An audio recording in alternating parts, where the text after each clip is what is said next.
দীর্ঘ শারীরিক অসুস্থতার পর 72 বছর বয়সে প্রয়াত হলেন বর্ষিয়ান তৃণমূল নেতা। কলকাতার অ্যাপোলো হসপিটাল দীর্ঘদিন ধরে ভর্তি ছিলেন তিনি, জানালেন মুকুল রায়ের পুত্র শুভ্রাংশু রায়। রাজ্য রাজনীতির চাণক্য মুকুল রায়ের প্রয়াণে শোকাহত রাজ্যবাসী। অবশেষে দীর্ঘ শারীরিক অসুস্থতার পর মারা গেলেন বর্ষিয়ান তৃণমূল নেতা মুকুল রায়। তিনি কলকাতার অ্যাপোলো হসপিটালে দীর্ঘদিন ধরে ভর্তি ছিলেন, জানালেন মুকুল রায়ের পুত্র শুভ্রাংশু রায়। মৃত্যুকালে তার বয়স হয়েছিল 72 বছর। 1998 সালে তৃণমূল কংগ্রেসের জন্মলগ্ন সময় তিনি পার্টিতে আসেন। 2018 সালে মুকুল রায় বিজেপিতে চলে যান। আবার 2021 সালে তৃণমূলেই ফিরে আসেন, জানালেন মুকুল রায়ের পুত্র শুভ্রাংশু রায়।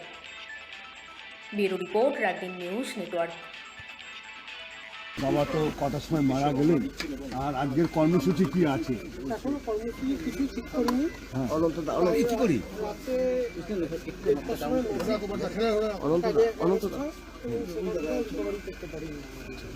কতদিন ধরে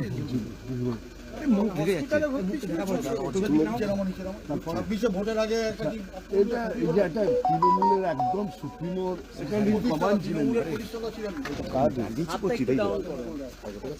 দলের কত ক্ষতি হলো, পরিবার কতটা হলো? দলের কি ক্ষতি হলো আমার মাথার উপর থেকে ছাদ চলে গেল। এটা কতটা ক্ষতি এটা?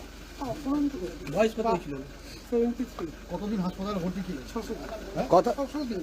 আজকে কখন আসবেন তার বাড়িতে? এই বাড়িতে আমি পৌঁছে অলমোস্ট কমাই। মুখ্যমন্ত্রী ফোন করেছিলেন, কোন খবর নেই? কাউকে জানাইনি দলের। আচ্ছা আচ্ছা। কেউ ফোন করেছিল? আমি কাউকে জানাইনি।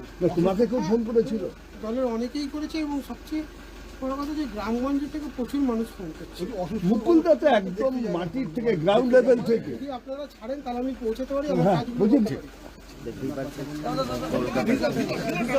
বাড়ির উদ্দেশ্যে কিন্তু রওনা দিচ্ছেন মুকুল পুত্র কিন্তু শুভ্রাংশু রায়।